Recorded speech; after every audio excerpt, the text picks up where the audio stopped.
আজকে সকালবেলা স্নান করে বাবার পুজো ঘরের পুজো ফুল তুলেছি সব করলাম। তারপর মন চাইলো একটু মায়ের কাছে যাওয়ার জন্য, তারপর মায়ের কাছে চলে গেলাম।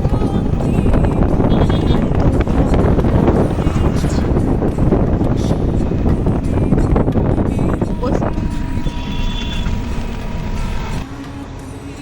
মন্দিরে চলে আসলাম মায়ের কাছে একদম।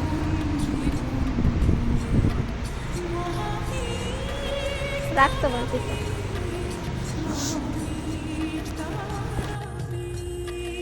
এই যে দেখো মা, কত সুন্দর লাগছে মাকে। বাবা ভোলানাথ, আজকে দিনটাও খুব ভালো ছিল। নিম গাছ আর বট গাছ। এই যে মায়ের মন্দির।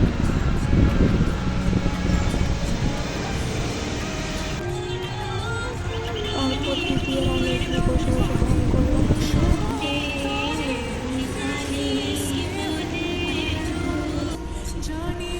এখন পুরোতে আসলো, তারপর পুজো শুরু করলো।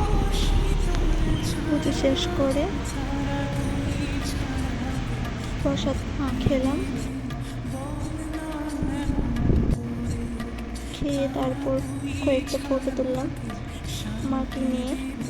তারপর চলে আসলাম বাড়িতে।